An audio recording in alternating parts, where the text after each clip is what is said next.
Hare Ram Vayunitai Gaura Radeshyam Japo Hare Krishna Hare Ram Om Guru Brahma Guru Vishnu Guru Devo Maheshwara Guru Sakshat Parabrahman Tasmai Shri Gurave Namaha Tvameva Matasya Pita Tvameva Bandhusha Sakha Tvameva Vidyam Dravinam Tvameva Sarvamam Deva Deva Om Tat Sat Om Tat Sat Om Tat Sat Jai Guru Shri Guru Jai Guru Shri Guru Jai Guru Radharaman Jai Nitai Jai Gaur Jai Jai Sri Radheshyam. Generosity of God, the preceptor of the world. God possesses endless virtues, all that has been written in the scriptures and stated by sages about the unlimited virtues of God is not sufficient to describe the full dimensions of God's virtues. Ardent devotee of the Lord, Goswami Tulsidas, also said in Manasa Bala 26:4, some other saints have also stated that even God himself is not fully aware of his infinite strength. Out of infinite virtues, there are three main virtues of God: omniscience, omnipotence, and all compassionateness. It means that none else other than God possesses so much knowledge, strength, and grace. In spite of this strong support of God being at your disposal, if you fail to attain salvation and continue to suffer, how can an ordinary guru lead you to salvation? Is a guru more knowledgeable, powerful, and generous than God? This is nothing more than illusion and deception. So long a true yearning for salvation does not develop in yourself, even God cannot help you in attaining salvation. Then how will a guru, spiritual guide, lead you to the attainment of this goal? The virtues that you see in gurus and saints are not their own, but they have been derived by them from God and have been assumed by you. For example, sweetness found in any sweet dish is basically due to sugar in it. Similarly, any virtue or speciality that you see anywhere in this world springs out from God only. The Lord says in Gita 10:41, all the grand, delightful, and powerful beings and objects that exist are outcome of my excellence. Even the evil beings like demons who oppose God originally derive their strength from God alone. Hanumanji tells Ravana, Manasa Sundar 21, then shall the devotee of God be deprived of his strength? Be face to face with God, you shall be freed from sins of millions of lives. And Manasa Sundar 44:1. But if you do not do so, there is no way out to be free from sins. The Almighty bestows strength on everyone, whether he is his enemy, beloved, or indifferent. God's creation, the earth, accommodates all alike, whether noble or evil, believer or non-believer, sinner or pious. His creation, such as food fulfills everybody's hunger, water satisfies everybody's thirst, and air helps everyone to remain alive. God's grace is available in abundance for all beings, even if some of them are most wicked and the vilest of sinners. Wow, beautiful, beautiful explained, yeah. We have to pay for electricity, water, and living space, but God has provided sun, moon, rivers, and plenty of space, just free of any charge. When his creations are so kind to human beings, you can imagine the infinite dimensions of his generosity for mankind. There is an interesting story. A person observed a day's fast on the occasion of Ekadashi, 11th day of either half of lunar month. Next day he wanted to feed someone as per tradition, but due to heavy rains, he could not find a suitable person. At last, after a long search, he found an old monk. He invited the monk to his house for meals. He placed a plate full of food items before the monk, who started eating it instantly. The person reminded the monk that he should have offered the food to God before eating himself. The monk abruptly said, "What is God? You are a fool. You do not understand all this." On hearing this, that man removed the food plate and said, "When God is nothing, who are you to eat the food? We offer the food to you for the sake of God only." The very moment a mystic voice was heard, saying, "This monk has grown old while rebuking me. But even then, I have been providing him food all along. When you are refusing one day's meal to him, how can you claim yourself to be my devotee? If I don't arrange food for him, how long will he survive?" After hearing the divine command, the man felt very much ashamed and begged for monk's pardon, and thereafter gave him food with great respect. I didn't understand. So the monk didn't offer anything. He just ate, And saying that this is the full point, that you can eat the food. And then Bhagavan appeared and said to the man who actually did the right thing, to say, "Hey, you must offer." Say, "Don't worry, just give the food to him. He had been rejecting me, saying like atheist, like. But if I don't give food to him, he will die very soon." So this is the compassion of Bhagavan. Yeah. Vinaya Patrika. In spite of this divine presence of such a generous God, if we suffer and expect a guru to give us happiness and salvation, it is a stupid and deceptive proposition. It is more than sufficient if we prepare ourselves to attain salvation. God is very compassionate. When He provides living to all of us, will He not help us to attain salvation? Therefore, you should develop a sincere and strong desire for your salvation and pray to God. "Oh, my Lord, let me be free from the worldly bondage and let me realize the ultimate truth. I don't know about any real bliss. Help me not to be involved with anything else but to attain the real bliss. Oh Lord, guide me as to what I should do." God always responds to truthful prayers. God, saints, and sages are more concerned about our salvation than we are. A mother is always worried about her children more than the children themselves are, but those children never realize it. Similarly, God and His devotees remain engrossed in our welfare without any selfishness. Manasa Uttara 47:3. The saints and sages are very eager to help and support those who move toward God with full sincerity. Saints' hearts are always overflowing with compassion for the welfare of others. Who does not feel like giving food to a hungry child? If someone is very keen with all sincerity for his salvation, God definitely helps him. A guru can never be such a well-wisher as God is. Manasa Kishkinda 12:1.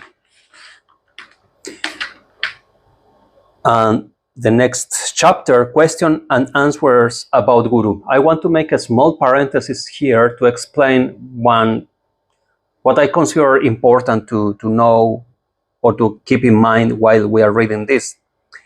And that is that even the text is saying that guru is not necessary. It is not necessary when the guru is not a self-enlightened soul, when he is not a siddha. That is not very necessary.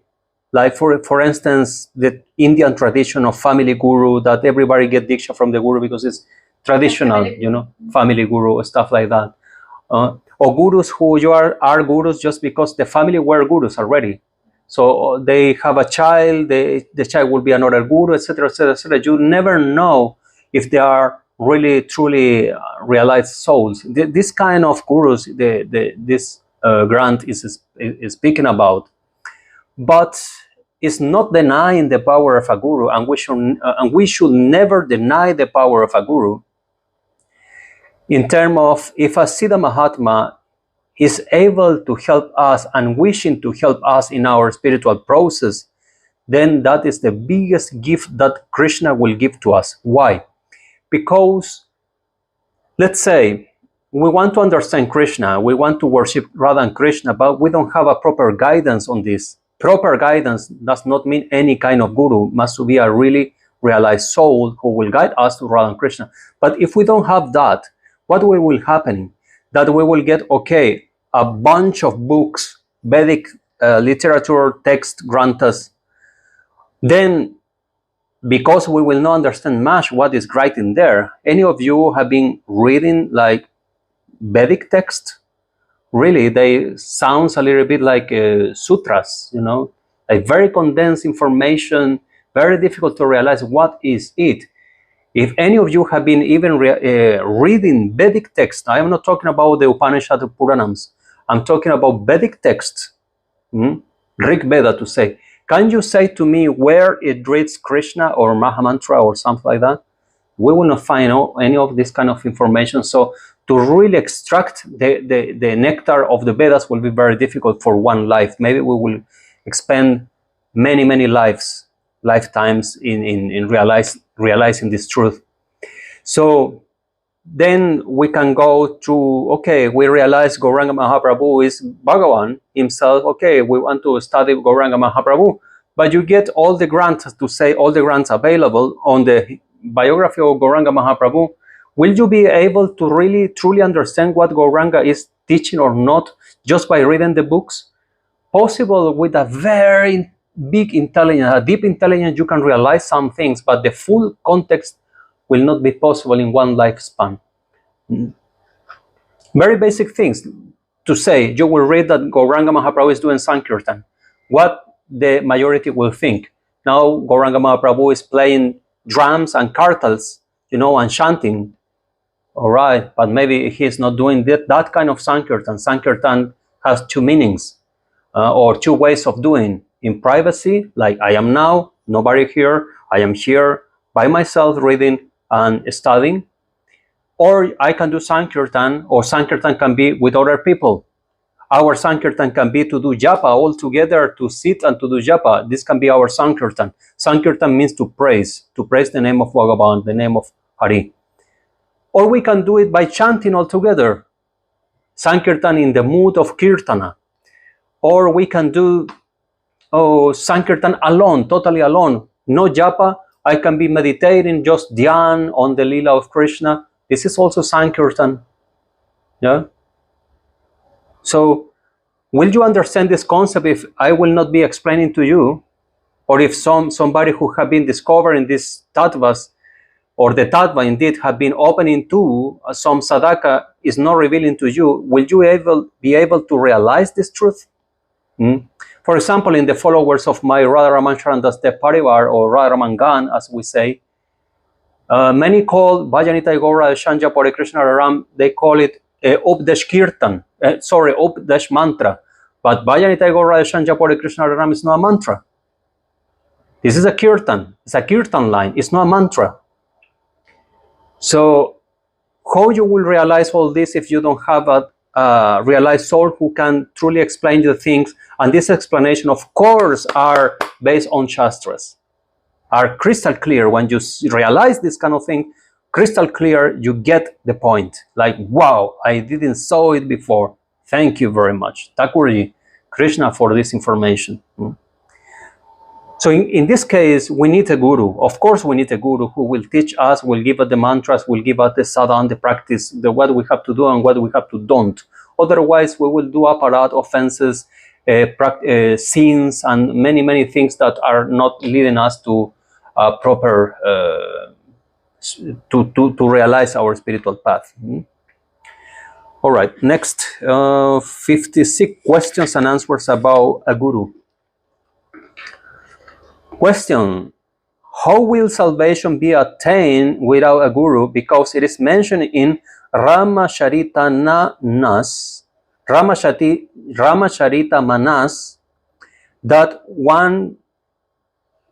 no one can cross the worldly ocean without a guru. This is our Vaishnava philosophy, of course. Manas Autara 93.3. Answer: it is also mentioned in the same Ramayana that in Manasa Uttara 99.3.4 reads, it means that salvation is not possible without the help of, it's not possible with the help of a fraud guru, fake guru. Only having a guru is not sufficient. Salvation is only possible when you follow the path shown by a real saint. And in that case, he is your only guru. Saint Dattatreya has mentioned about his 24 gurus in Srimad Bhagavata. It clearly established that a person can attain salvation from teachings of any noble soul. Any noble soul. Therefore, having a guru is not as important as following the noble teachings. When anybody's teachings help us to attain salvation or Krishna Bhakti, he becomes our guru even without declaring it so. On the contrary, if we have a guru but we do not follow his teachings, it amounts to be a sin, an offense, and it will not lead us to salvation. We have one more time here, we have a bona fide guru and he is giving us instructions and the sadhaka is not following the instruction, then this is, what is it? Stupid. It's aparad, it's offense.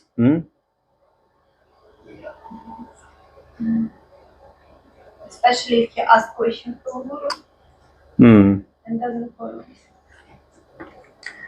These days, by the way, Akash, I used to live in Radhakund, actually, and I visit and I have darshan and conversations with Vinod Baba personally, more than once. So, calm down, brother, calm down. Okay.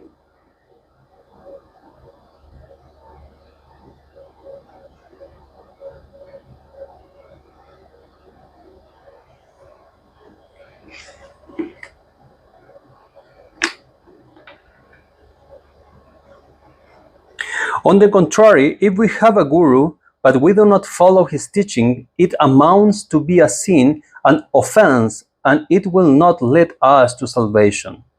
These days, a large number of persons are initiated as disciples collectively.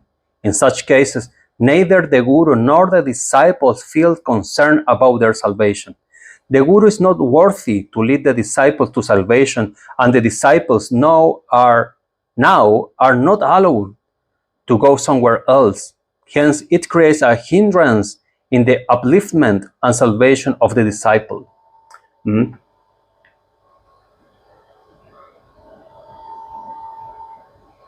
Yeah, interesting, yeah?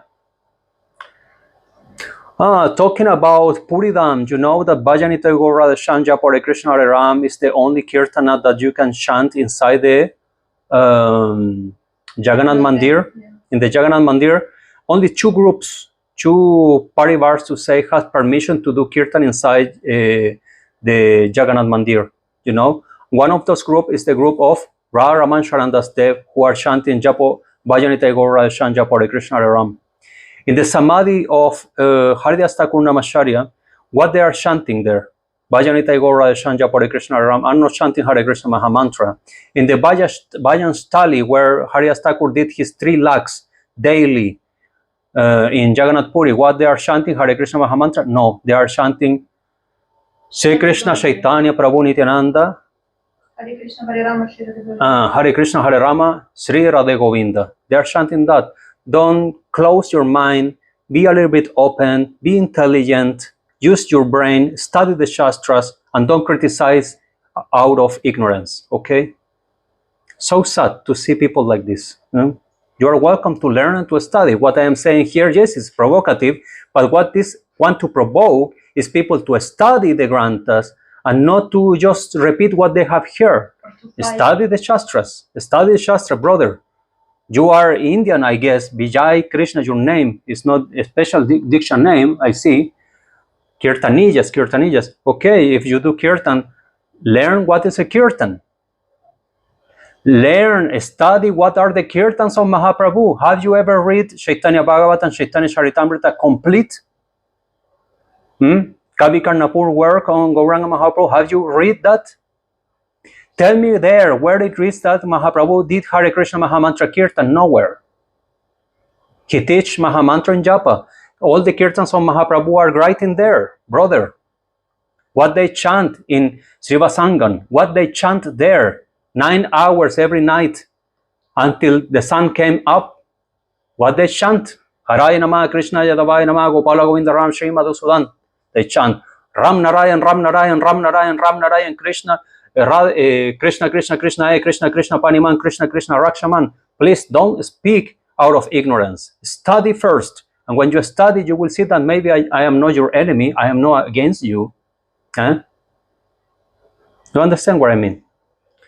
And don't put things out of context. We are here studying total different stuff. Go to a study, brother. Question. This is a common belief that a guru-less person cannot attain salvation. Therefore, it is not essential to have a guru. Yeah, this belief, everybody thinks this, right? Answer. How can a person who can differentiate between God and evil can call guru-less? Can be a person who can differentiate between good and evil can be called guru-less? Everyone possesses the discretionary, the word, knowledge, discrimination, to judge good and bad. He also knows that one should always remember God and must not harm anybody. The source of all this knowledge is a guru, whether we accept him as a guru or not.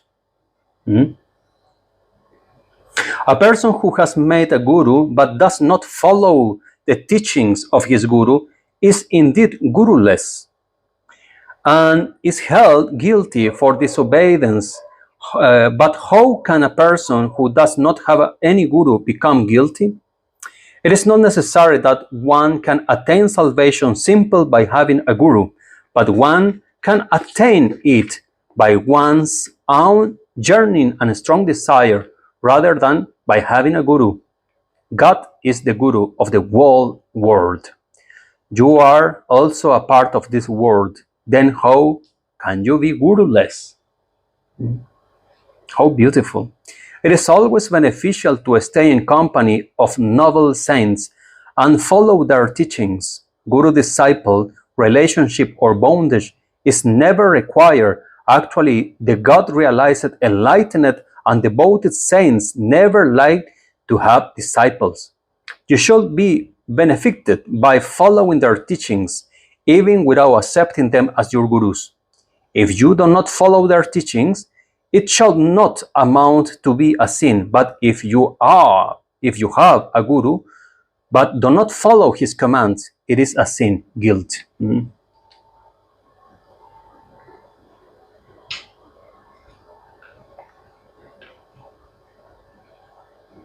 Question. It is believed that when a guru gives a secret teaching,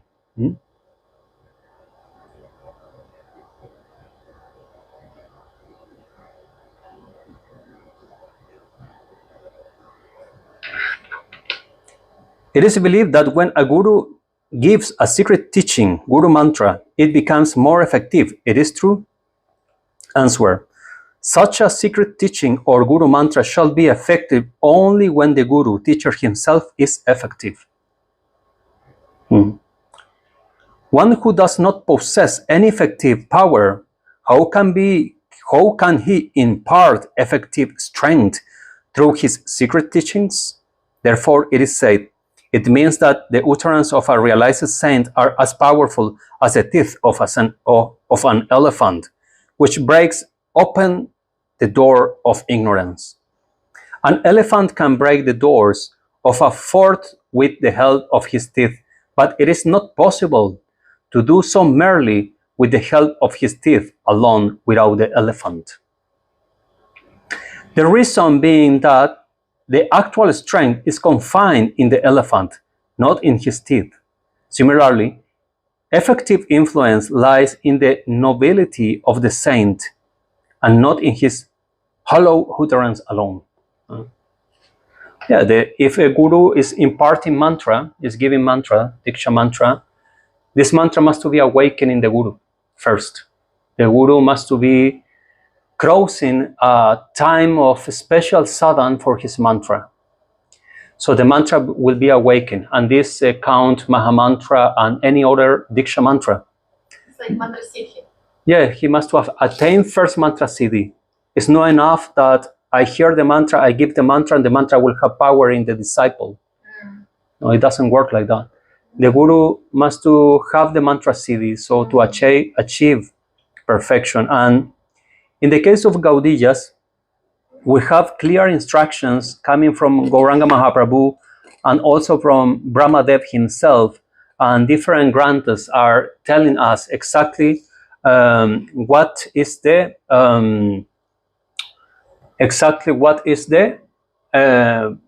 process to get mantra siddhi. And this mantra siddhi is thank you.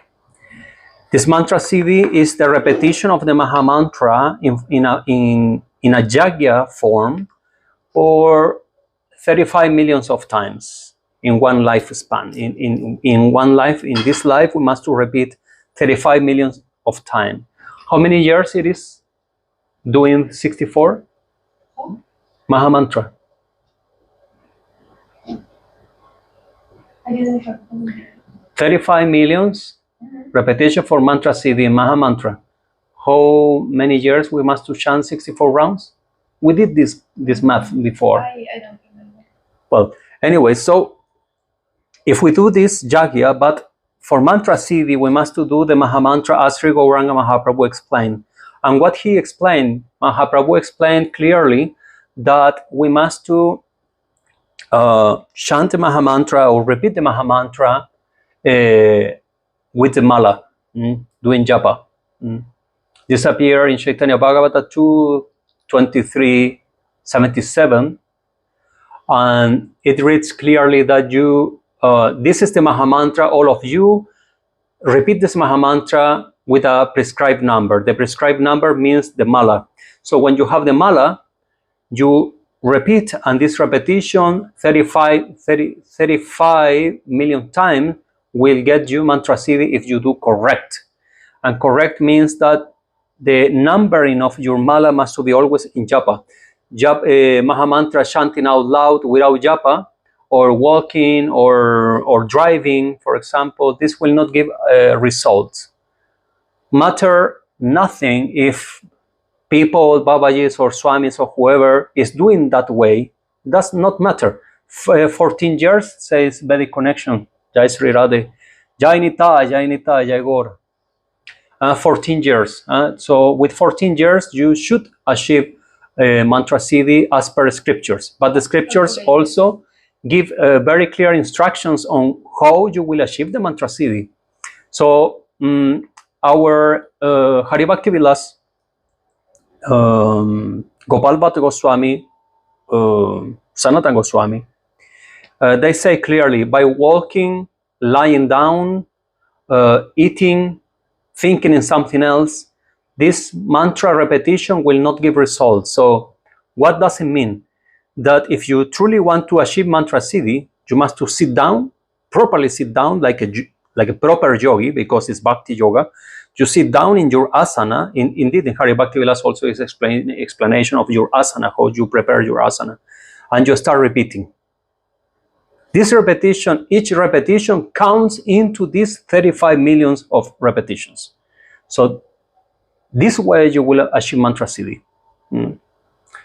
If your guru have been doing this process properly, then of course, if he had been sitting down all his life doing jap, then of course he crossed the 35 million repetitions, many millions more. So the mantra is awakened, and when guru give awakened mantra, the mantra has power in the sadhaka. Otherwise, there is no power. I cannot understand how people could live for 14 years. Okay. Maybe he can explain. Write in commentary. The commentary about 14 years, brother, can you comment what calculation you did for 14 years? Because my calculation give less number, right? How many? 35 million mantras or words of Mahamantra? No, Mahamantra. The one mantra. Yes. It's not divided. Mahamantra is the full 16 names. 16 names in one. Okay, we are doing the maths here. So also we will explain. I remember long ago I explained this thing. Also, it is written in my book. 16 one rounds reads every day. Then 3.5 crores of Mahamantra will complete by 14 years.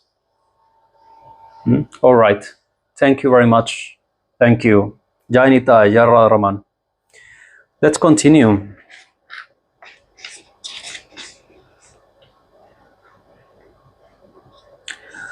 So, regarding this, such a secret teaching, the Guru Mantra, shall be effective only when the Guru himself is effective. One who does not possess any effective power, how can he impart effective strength through his secret teachings?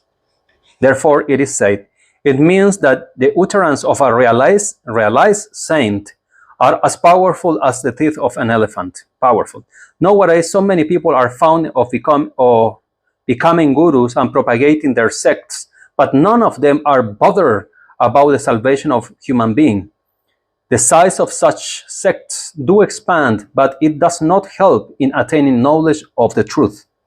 You can attain the truth only when you practice the spiritual discipline according to your belief, faith, taste, and ability. All types of worship and prayers are good, but all the real ones are those which are spontaneous and natural, while those which require special efforts are all artificial. These days, the seekers and devotees are facing a big dilemma. The Guru has given a Krishna mantra, while the disciples' inclination towards a Rama mantra. What to do? In this matter, my advice is that one whose inclination, faith, or devotion is toward Lord Rama should worship and chant the name of Rama. If one is very particular about the teachings of the Guru, one can worship and chant that name by continuing the beads, japa, of a rosary only once. In the remaining time, he should chant the holy name of his liking. Prayer and worship are effective only when these are in tune with the devotee's nature and liking. The forcibly imposed acts of worship never produce any effective result. Krishna said in Bhagavad Gita, what we will achieve by repression or forcing things. No winning, no gain. Your own dedication and faith will make the mantra or worship naturally more effective, because the real strength always comes from God and not from an individual. The spiritual powers possessed by sages like Agastya and Vishwamitra, etc., were not given to them by their gurus, but were derived from God through their immense efforts and dedication. The strength of God is eternal, even ever present and ever available for all. There is no question of any partiality. Whosoever seeks it gets it abundantly.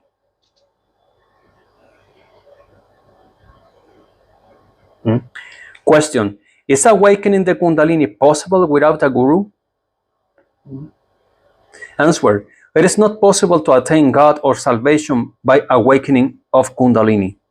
If you awaken a female snake, will you attain salvation? Somebody inquired about Swami Sarananandaji's view about Kundalini. His simple reply was that we know that we have no relation with Kundalini. It hardly matters whether Kundalini sleeps or awakes, because it is a part of our body and not concerned with our true self. How will a striver transcend the body by the awakening of Kundalini? Therefore, it should not lead you to liberation. Salvation is possible only when you are fully detached from your body. Wow! Fantastic. Question: some people get supernatural experience from awakening of Kundalini with the help of some gurus. What is this? Such miracles do happen, but they do not help in attaining of eternal bliss or salvation, which is possible only when you detach yourself from the inert matter, the body, when you transcend the body and the world. Question: I have accepted a chain, rosary of beads, a mala, jap mala, from a guru, but now I have no faith in him. Shall I return the chain, the mala bead? Answer: I never asked you to return the chain. My advice is that you may count the beads of a rosary once of the sacred message, Guru Mantra, imparted to you by your Guru, and the remaining time you should chant the holy name of your favorite deity. According to your liking, study the holy books and attend the divine discourses of exalted souls. Question: so I accept someone as my Guru, but now I have lost faith in him. Will it be a sin if I give up him? Wow, this is the biggest question of so many devotees, Vaishnavas, and friends that I know. They are crossing this line. This moment of self-realization. Okay, let's hear the answer. I'm interested on this. Thanks to all of you who are watching. I'm very happy to have you all here.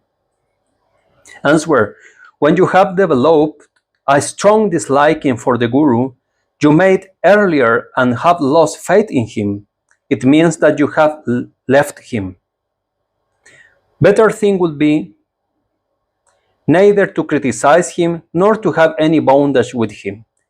There is no sin or offense in leaving a guru who is greedy, has a strong craving for woman, has no sense of distinction between good and bad, and indulge in undesirable activities. There is no sin in leaving a guru like that. Yeah. Well, we have been speaking about this already in the 3 or 4 previous videos. Yeah.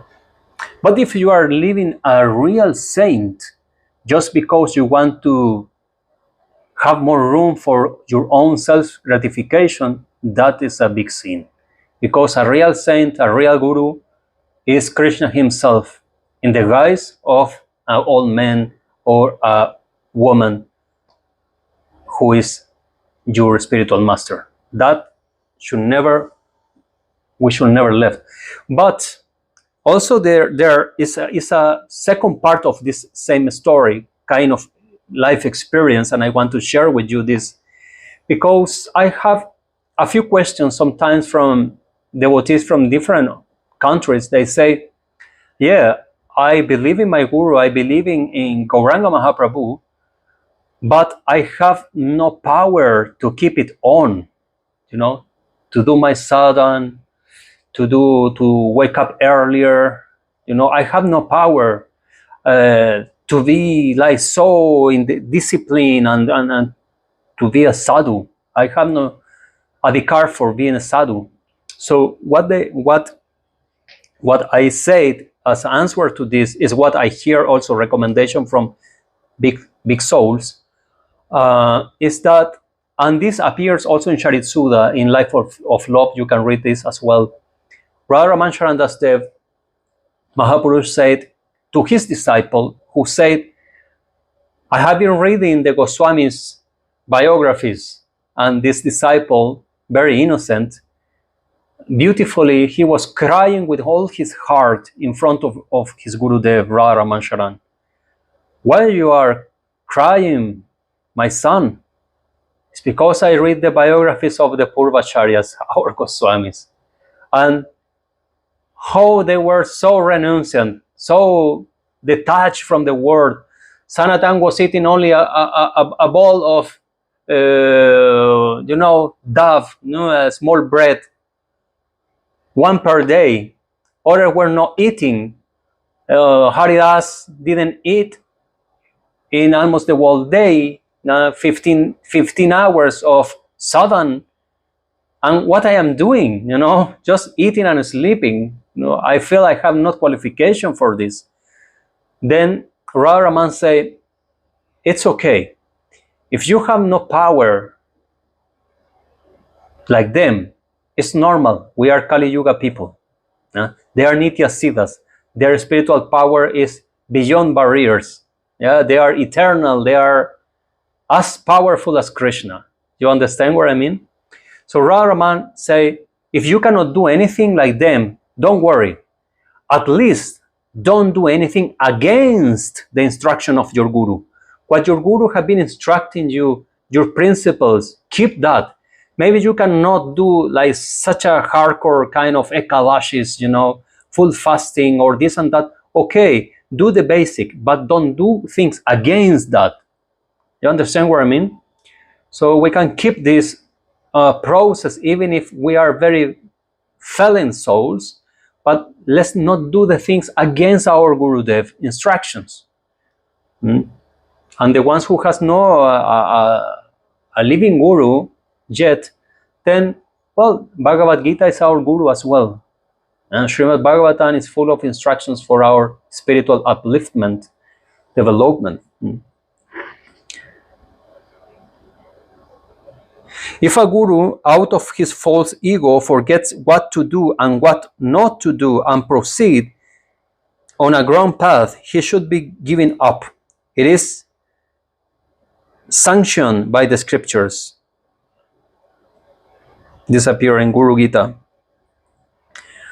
An ignorant, untruthful, and confusing guru should be got rid of, because the one who could not attain tranquility and peace himself, how can he give peace to others? Thought a degreed guru is to be a degraded. Thought a degraded guru is to be renounced. A mother is never so. Giving birth to a child and then bringing him make a mother much greater than gurus nowadays. Question: may a woman make a guru? A woman should never have a guru. Answer: if already made, she should give him up. For a woman, her husband is the only guru, the scripture says. Wow. Puff, puff. Padma Purana 51:51 and Brahma Purana 80:47. Fire is regarded as guru of the twice born. A Brahmin is the guru of all the four castes, Varnas, while the husband is the only guru for a woman, and a guest is guru for all of us. Manusmriti 267. For a woman, obedience to the marital rights is the only Vedic activity. Service of the husband is the only period of study, and household duties are her only religious sacrifice, Agnihotra. A woman should not develop any type of relationship with anybody other than her husband. It is my personal request to the ladies not to get involved with any sadhu or monk. These days, various types of frauds, deceptions, and superficialities are being practiced. I received such letters, and victimized women also came to me and explained their unfortunate experience. from which I have formed a strong opinion that in the present days it is disastrous for a woman to make a guru or to develop relationship with any person other than the husband. All these stories, Krishna, the ones who, well, we don't have to say anything, you know, everybody knows all these kind of horrible stories that sadly yoginis, Vaishnavis are facing due to their gurus or swamis or this and that. It's horrible. It's a patalic world. It's a demoniac reality.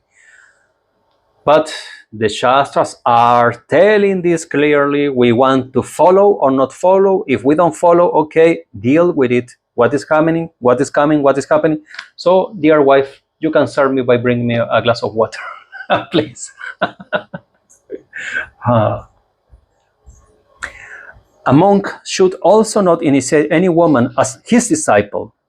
At the time of initiation ceremony, a guru is required to touch the limbs just as the chest, breast, etc. of the new disciple, where it is strictly prohibited for an ascetic even to touch a woman. In Srimad Bhagavatam, it is prescribed not to talk of a woman in flesh and blood. An ascetic should not even touch a woman figure, statue, made of wood, and that too, not only by hands, but even by feet. Wow! Srimad Bhagavatam 11:8-13. We want truth. Deal with it. The scriptures even go on to say, Manu 2:15. Rather, this is enough.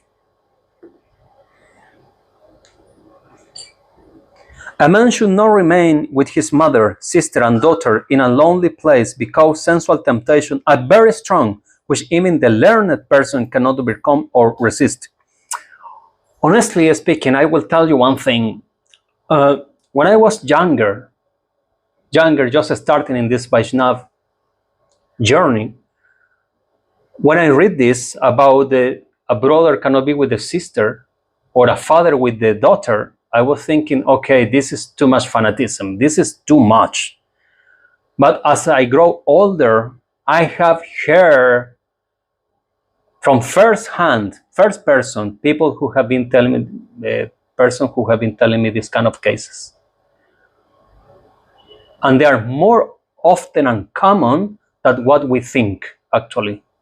I don't know how is the situation in India, but in Europe, for example, that the people is much more liberal and they have no fear, you know, to say what is what.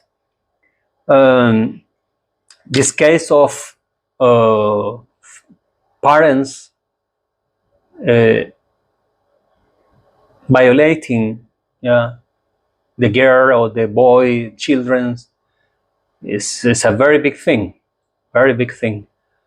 and this is exactly what the Shastras are telling us. Manu Samhita 2:15 and Srimad Bhagavatam 3:31-39. You know, the older I grow and the more that I study and I see the reality, the more I get Shraddha on our scriptures. Everything is there. You know, if we will follow, of course, there are many inconvenient things for our lifestyle nowadays, but many things in this world will not be happening. Bad things will not be happening. We truly will follow our scriptures. A person who wants to attain the supreme state of yoga, or one who has realized the truth of the self and the non-self by rendering service to me, should never indulge with women, because the woman has been declared to be the open gateway to hell for such a person. Even sages like Vishvamitra and Parashara, etc., who led a life of extreme austerity merely by breathing air or drinking water and eating dry leaves, could not resist their lust for beautiful-faced women and were deluded. It should be a great wonder than rather an impossibility if people surrounded by all types of food and luxuries can control their sensual cravings.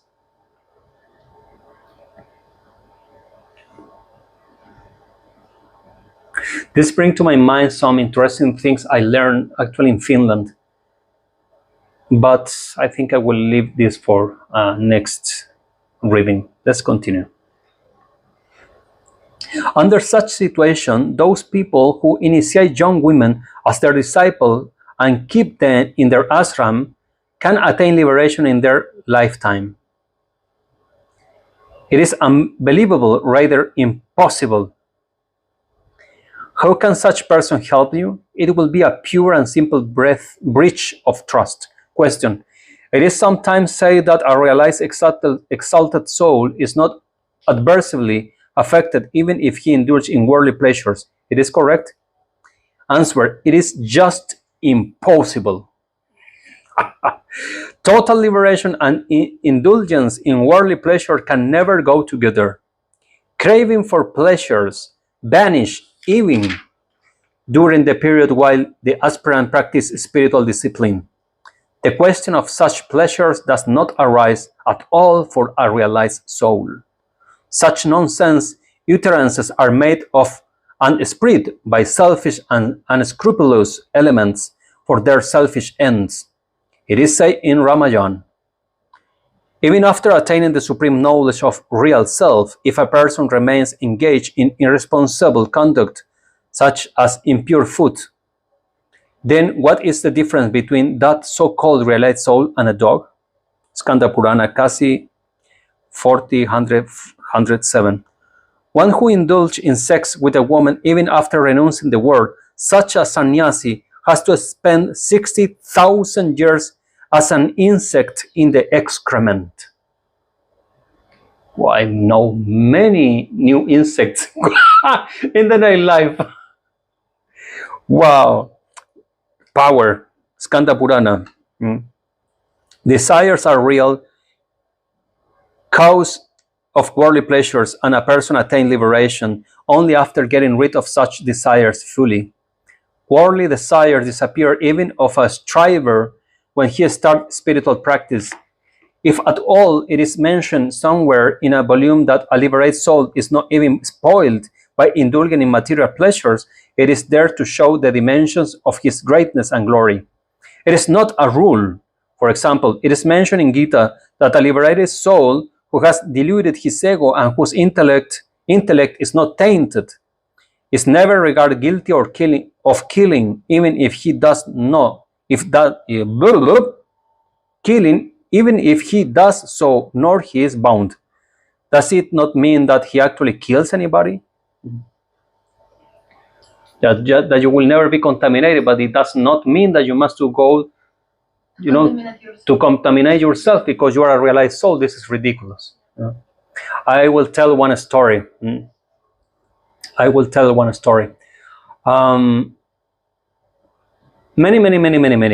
years ago, I was part of a cult in South America, a branch of Gaudiya Mat, but it was not Gaudiya Mat at all. It was their own story. And there were Gaudiya Vaishnavas supposed to be. And I saw that the main guru, who was sannyas, he always was embracing all the ladies. Just openly?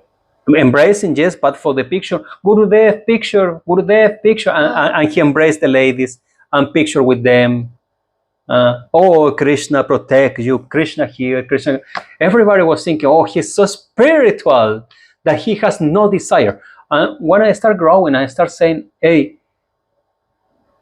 one thing are the embraces for the picture with the guru, who is incorrect as the etiquette of a sannyasi to embrace or to even be close to a woman. Near a woman is prohibited for a sannyas. But my concern is on that time, listen this story because it's crazy. My concern is not just that. My concern actually is that in Colombia or in Peru, South America, our sannyas is taking swimming pool bath with the devotees, female devotees. So, and I get this with pictures. I saw the picture of the sannyas there in the swimming pool, and all the devotees, female devotees, all the women around him.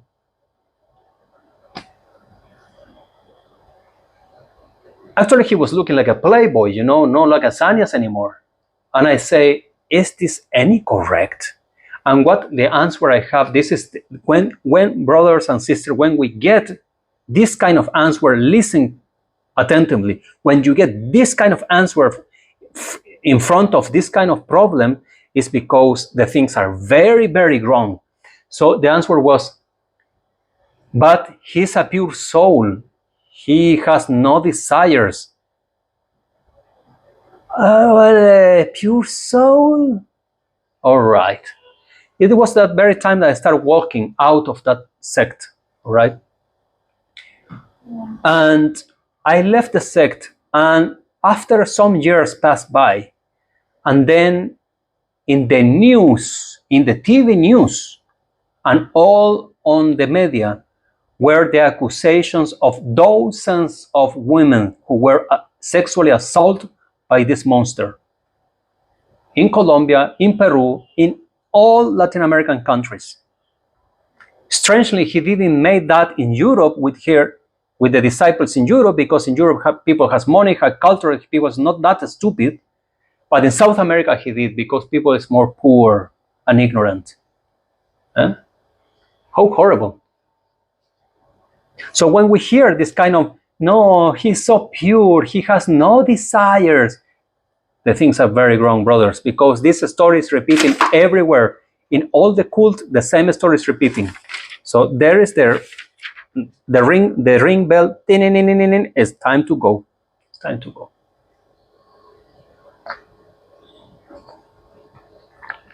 All right.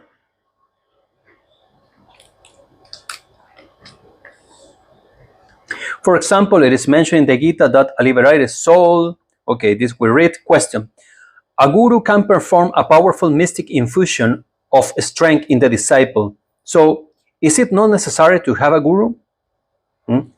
Answer: performing mystic infusion of strength is not a fun. In present times, such miracles are neither seen nor heard of. A person tried to persuade a saint to conduct infusion of strength on him. The saint explained to him, it is not an ordinary act. Possible you will not even tolerate it, and if it is done, you may even die. When the disciple insists again, the saint made a mild infusion which horrified the disciple. He started crying. Everything that was mine is finished. Please help me. Such miracles are very rare to perform, are still rarer to withstand.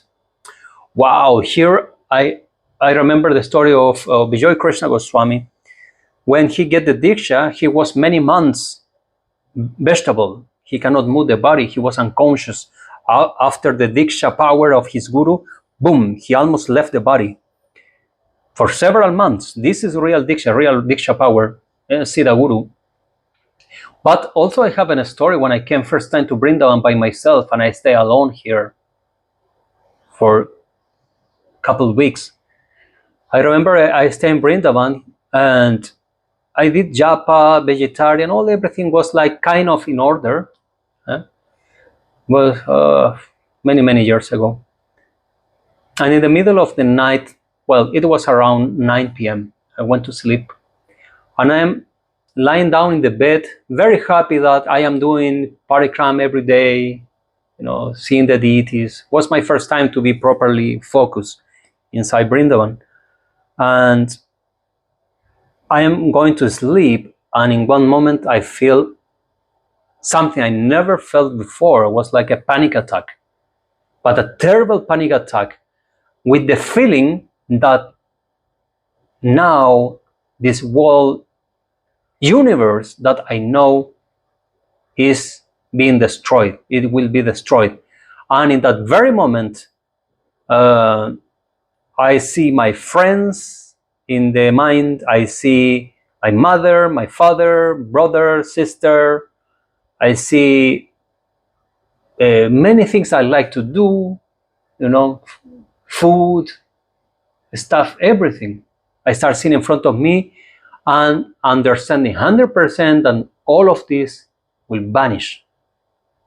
I say goodbye to everything. I felt I was not prepared. I crying in panic. I start praying, Thakurji. Yes, I came to be enlightened to see the truth, but please slow down a little bit, huh? Calm down. This was power. You want power? Boom, take it.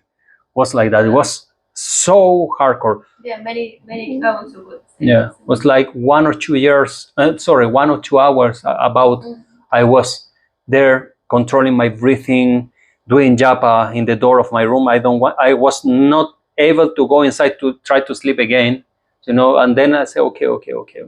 I feel like peace and protection was on me. Okay, go to rest. It was so hard, so strong. But this is exactly what we want, the full power, but are we ready for this? Yeah. Are we ready for this? Dire. Dire, Thakur, dire. Jai Ho. Question. Some people claim that there is nothing wrong in making such people disciples who otherwise will be converted to Islam or Christianity. Answer. Wow, this sadhu is so heavy. Sri Ram Shukdas. I wish I had the chance to have darshan of him. Answer. This is a totally wrong statement. Those who wish to become Muslim or Christian shall never come to a guru. Alternatively, if somebody becomes a Muslim or a Christian, on guru's refusal to initiate him, the guru will not be held guilty. But if the guru initiates a disciple and does not allow him to go anywhere else for attaining salvation, and he himself is not worthy to lead the disciple to salvation, he will certainly be held guilty. Such a guru is certainly not a guru. By becoming disciple, a person is restrained from taking refuge in God. Instead, he takes refuge in the guru. He is forced to bind himself with the guru instead of God. It is a great sin and injustice. Question. It is common saying that one should drink water after proper filtering and accept guru. After fully knowing him, how to know and test a guru? Answer. You are not capable of testing a guru.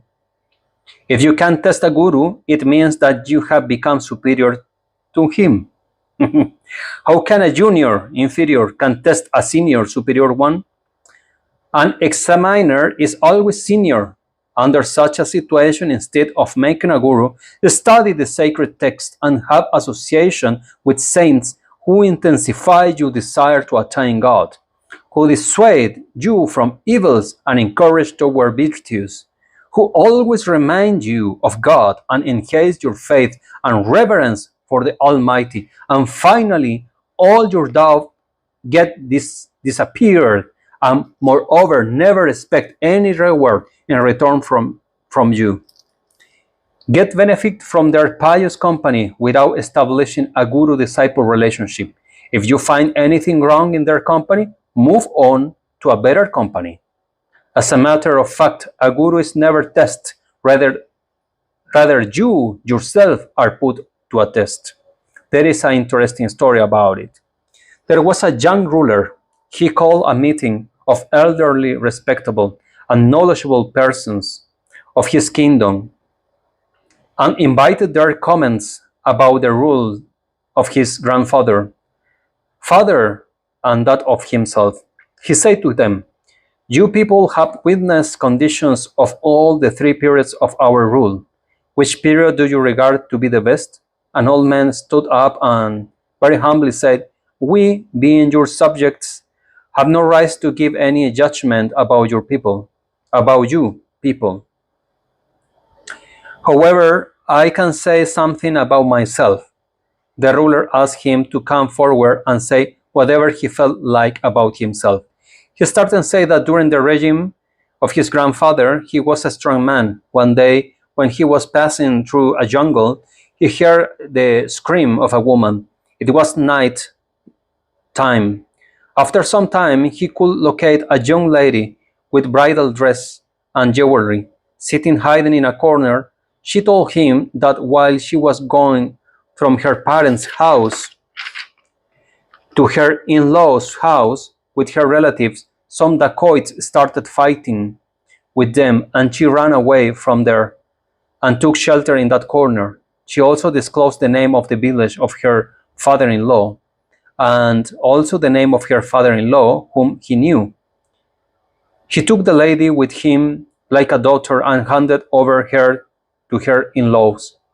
Those people wanted to offer him some money for doing that virtuous deed for them, but he refused, saying that it was his human duty. Then he said, after some time, it was the regime of your father. I suffered heavy losses in business, and I was very tight of funds. And that time, I thought I had made a mistake. I should have either taken that lady's jewelry by force, or at least accept money offered by her father-in-law. That would have helped me now in my crisis, though I feel quite hesitant to tell you because you are like my grandson. Today, I have started feeling that I should have brought that woman to my house and made her my wife.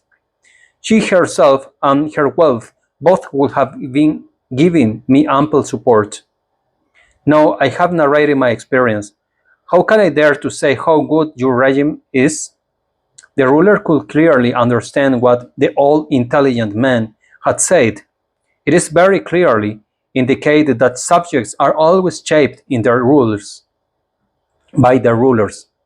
The essence of this story is that we are not capable of testing a guru, but at the same time, we can test ourselves as how intensively we have been influenced and transformed by him, how it has affected our actions and thoughts, to what extent it has diminished our evil tendencies such as attachment and aversion, lust and wrath, etc. Question. The history narrate, and we end with this, just two paragraphs.